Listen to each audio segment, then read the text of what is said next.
សួស្តីបងប្អូនទាំងគ្នាថ្ងៃនេះខ្ញុំចង់បញ្យល់បងប្អូនអំពីសង្គ្រាមលោកលើកទី3ប៉ុន្តែមុននឹងខ្ញុំនិយាយអំពីរឿងនេះខ្ញុំក៏ចង់និយាយប្រាប់បងប្អូនថាសូមបងប្អូនកុំមានការព្រួយបារម្ភខ្លាំងពេកអីព្រោះតែខ្ញុំគិតថាសង្គ្រាមលោកលើកទី3នេះវាទំនងជាមិនកើតឡើងនោះទ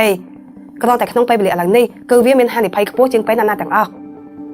នៅក្នុងវីដេអូនេះខ្ញុំធ្វើវាឡើងគឺដើម្បីតែចង់ឲ្យបងប្អូនចេះគិតពិចារណាអំពីវាតែប៉ុណ្ណោះបងប្អូនមិនចាំបាច់មានការព្រួយបារម្ភខ្លាំងពេកនោះទេនាំគ្នាដើរលេងចូលឆ្នាំឲ្យសប្បាយទៅហើយឧបមាថាបើសិនជាសង្គ្រាមលោកលើកទី3ហ្នឹងវាកើតឡើងពិតមែននោះក៏ខ្មែរយើងធ្វើអ្វីមិនបានដែរហ្នឹងពេលនេះខ្ញុំសូមបញ្យល់បងប្អូនតើសង្គ្រាមហ្នឹងវានឹងកើតឡើងដោយរបៀបយ៉ាងម៉េចខ្លះ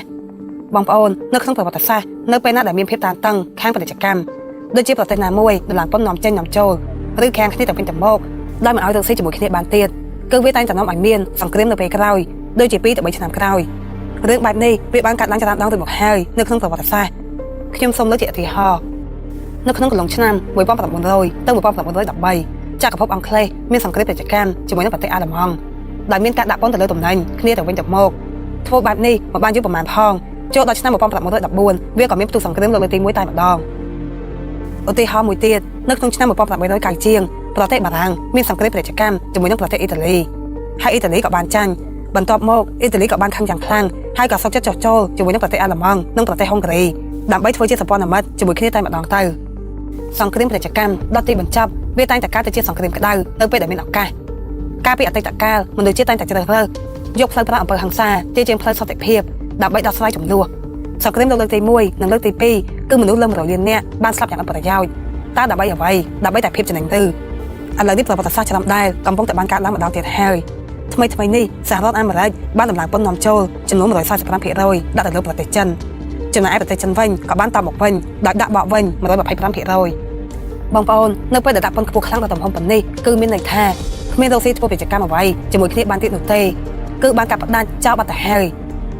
យនៅពេលដែលប្រទេសដែលមានសេដ្ឋកិច្ចធំជាងគេលើពិភពលោកទាំងពីរមិនធ្វើពាណិជ្ជកម្មជាមួយគ្នាទៀតនេះវាគឺជាដំណឹងអាក្រក់សម្រាប់ពិភពលោកប្រសិនបើមេដឹកនាំប្រទេសទាំងពីរមិនធ្វើការចរចាដើម្បីដោះស្រាយចំនួននេះវាពិតជារឿងអាក្រក់សម្រាប់ពិភពលោកភាគីខាងណាដែលជាអ្នកចាញ់ដែលជាអ្នកខាត់បងខ្លាំងជាងគឺភាគីនោះហើយគឺជាអ្នកដែលនឹងបង្កើតសង្គ្រាមក្តៅនាពេលអនាគតពេលនេះខ្ញុំសូមបញ្យល់បងប្អូនថាតើហេតុអ្វីបានជាពាណិជ្ជកម្មពិភពលោកវាកើតឡើងធ្ងន់ធ្ងរដល់កម្រិតនេះតើហេតុអ្វីបានជាវាបែកបាក់នេះក៏ព្រោះតែប្រទេសចិនជោគជ័យខ្លាំងពេកខាងផលិតអ្វីស្ទើរតែគ្រប់បែបយ៉ាង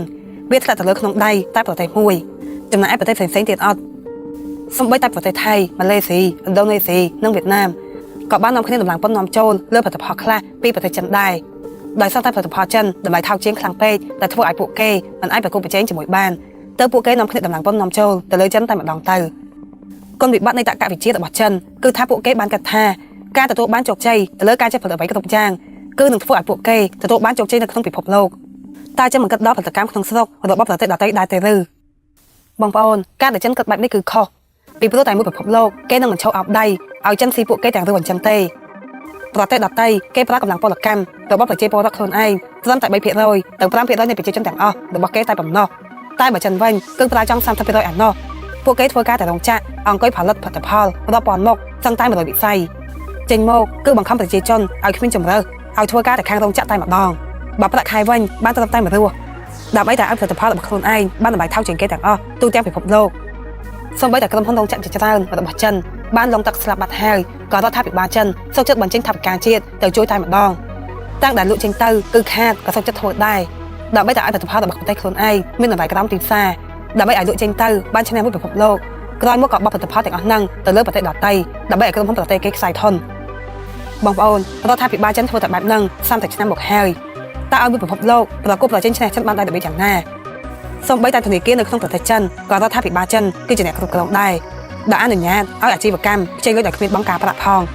បើបែបហ្នឹងតើអាជីវកម្មនៅក្នុងប្រទេសដទៃទៀតគេយកឈ្នះចិនបានដែរយ៉ាងណាបើពួកគេពេលខ្ចីលុយគឺទៅការបង់ការប្រាក់ធ្វើតែបែបហ្នឹងសួរថាតើប្រទេសណារកស៊ីឈ្នះនេះគឺជាមូលហេតុដែលប្រព័ន្ធពាណិជ្ជកម្មរបស់មួយពិភពលោកក្នុងពេលបច្ចុប្បន្ននេះត្រូវបានខូចហើយដោយសារតែចិនធ្វើការបោកប្រាស់ទៅលើប្រព័ន្ធហ្នឹងម្យ៉ាងទៀតខ្ញុំសូមបញ្ជាក់ថាសាសចិនគឺពូកែណាស់ពួកគេខិតខំធ្វើការខ្លាំងណាស់ពួកគេពូកែអត់ធ្មត់និងវាភាពឆ្លៀវវៃផងដែរនិយាយឲ្យខ្លីទៅគ្មានប្រជាជនប្រទេសណាប្រកួតប្រជែងឈ្នះប្រជាជនចិនទេខាងធ្វើការហ្នឹងព្រោះតែសាសផ្សេងដូចជាសាសអាមេរិកជីវិតរបស់ពួកគេកើតមកគឺមិនរស់នៅដើម្បីតែធ្វើការតែមួយមុខហ្នឹងទេពួកគេភាគច្រើនចំណាយពេលវេលាដាក់ទៅលើភាពរីករាយនៃជីវិតរបស់ពួកគេច្រើនជាងនិងមិនសូវគិតគូរខ្លាំងពេកទេអំពីរឿងលុយ បើប្រទេសចិនវិញគឺវប្បធម៌លុយតែម្ដងយើងមើលតែពេលចូលឆ្នាំចិនទៅគឺគេមានចែកអាំងប៉ាវដែលមានលុយវាគឺជារឿងអកុសលដែលចិនមិនអាចមើលឃើញពីកំហុសក្នុងរបៀបគិតរបស់ពួកគេបានពួកគេត្រូវតែធ្វើការផ្លាស់ប្ដូរប្រព័ន្ធសេដ្ឋកិច្ចរបស់ពួកគេឲ្យទៅជាការប្រើប្រាស់ក្នុងស្រុកបន្ថែមទៀតជំនួសឲ្យការផ្ដោតទៅលើតែសេដ្ឋកិច្ចនាំចេញពួកគេគួរតែផ្ដោតទៅលើសេដ្ឋកិច្ចខាងសេវាកម្មនៅក្នុងប្រទេសរបស់ខ្លួនឯងខ្លះផងបងប្អូនដឹងស្រាប់ហើយថាសហរដ្ឋអាមេរិកគឺជាប្រទេសមហាអំណាចលេខ1លើពិភពលោកហើយជាការពិតណាស់ថាពួកគេនឹងមិនព្រមអនុញ្ញាតឲ្យខ្លួនឯងធ្លាក់ចុះនោះទេវាច្បាស់ហើយថានឹងមានថ្ងៃមួយនឹងបានជួបមេដឹកនាំដែលកាចដែលនឹងធ្វើការសងសឹកទៅវិញជាមិនខាននេះគឺជាអ្វីដែលចិនមិនយល់នៅពេលដែលចិនធ្វើការបោកប្រាស់ទៅលើប្រព័ន្ធពាណិជ្ជកម្មរបស់មួយពិភពលោកវាច្បាស់ហើយថាវានឹងនាំឲ្យមានចំនួនបែបនេះជាមិនខានមហាអំណាចលេខ1គេនឹងមិនព្រមឲ្យខ្លួនឯងបន្តបាត់បង់សមត្ថភាពក្នុងការផលិតគ្រឿងអាវុធដើម្បីការពារប្រទេសរបស់ខ្លួនឯងនោះទេបងប្អូនឥឡូវនេះរឿងរ៉ាវវាដល់ថ្នាក់នឹងហើយចិនមិនព្រមទទួលស្គាល់រាល់បញ្ហាដែលមួយពិភពលោកកំពុងតែជួបប្រទះទេនឹងរហូតមកដល់ពេលនេះគឺចិនមិនចង់សូម្បីតែចរចាពេលនេះខ្ញុំសូមនិយាយអំពីតើសង្គ្រាមលោកលើកទី3នឹងចាប់ផ្ដើមដោយរបៀបយ៉ាងណាខ្ញុំគិតថាវានឹងកើតឡើងដោយរបៀបនេះគឺពីសង្គ្រាមរុស្ស៊ីនិងអ៊ុយក្រែនទៅសប្តាហ៍ថ្ងៃនេះគ្មានភាគីខាងណាបានឈ្នះនោះទេគឺវាបានជាប់គាំងសហរដ្ឋអាមេរិកបានបញ្ឈប់ក្នុងការផ្តល់ជំនួយយុទ្ធសាស្ត្រថ្មីៗទៅអ៊ុយក្រែនទៀតហើយដោយសារតែពួកគេខ្លាចរុស្ស៊ីចាញ់ខ្លាំងពេកហើយរុស្ស៊ីក៏ត្រូវបង្ខំចិត្តប្រើនុយក្លេអ៊ែរដោយនេះសរុបមកអ៊ុយក្រែនក៏មិនអាចច្បាំងយកទឹកដីមកវិញបានបន្តទៀតទេគឺបានត្រឹមតែការពារចំណែកឯភាគីខាងរុស្ស៊ីវិញគឺបានតែហ៊ានកូរ៉េខាងជើងចំនួនរាប់ម៉ឺននាក់ទៀតចូលទៅជួយហើយក៏នៅតែមិនអាចយកឈ្នះអ៊ុយក្រែនបានអញ្ចឹងដល់ថ្ងៃនេះប្រទេសទាំងពីរគឺបានជាប់គាំងគ្មានអ្នកណាបានទៅមុខទេនៅពេលនេះនៅក្នុងសង្គ្រាមរវាងរុស្ស៊ីនិងអ៊ុយក្រែនគឺមានតែប្រទេសមួយទេដែលនឹងអាចធ្វើការផ្លាស់ប្ដូរនៃដំណើរសង្គ្រាមនេះបាននោះវាគឺជាប្រទេសចិនប្រសិនបើចិនជិញ្ជែងចូលជួយរុស្ស៊ីពេញមួយទំហឹងនោះអ៊ុយក្រែននឹងចាញ់ហើយបើវាបែបនេះពិតមែននោះអឺរ៉ុបទាំងមូលក៏នឹងចូលសង្គ្រាមនឹងដែរហើយបងប្អូនមួយអឺរ៉ុបគេបាននិយាយបែបហ្នឹងរួចហើយដោយមិនខ្វល់ថាសហរដ្ឋអាមេរិកចេញមកជួយអ៊ុយក្រែនឬក៏អត់នោះទេក៏ពួកគេនឹងចូលដែរប្រសិនបើវាបែបនេះពិតមែននេះហើយវាគឺជាការចាប់ផ្ដើមនៃសង្គ្រាមលោកលើកទី3កាលពីឆ្នាំ2023សហរដ្ឋអាមេរិកបានរកឃើញថាចិនហ៊ាននឹងជួយរុស្ស៊ីខាងសពាវុធក្នុងកំឡុងពេលនោះសហរដ្ឋអាមេរិកក៏បានគម្រាមចិនតែម្ដងទៅប្រចាំសហរដ្ឋអាមេរិកដាក់ទណ្ឌកម្មនិងបញ្ឈប់ក្នុងការធ្វើពាណិជ្ជកម្មជាមួយចិនកាលពីក្នុងពេលនោះចិនបានធ្វើការកណនាថាប្រសិនបើជួយរុស្ស៊ីពេញមួយទំហឹងនោះចិននឹងខាតលុយអស់រាប់រយពាន់លានដុល្លារក្នុងមួយឆ្នាំដូចនេះវាមិនសមនឹងតម្លៃទេដល់ពេលនេះបងប្អូនទាំងអស់គ្នាគិតពិចារណាដោយខ្លួនឯងទៅឥឡូវនឹងសហរដ្ឋអាមេរិកគឺបានផ្ដាច់ការធ្វើពាណិជ្ជកម្មជាមួយចិនរួចបាត់ទៅហើយ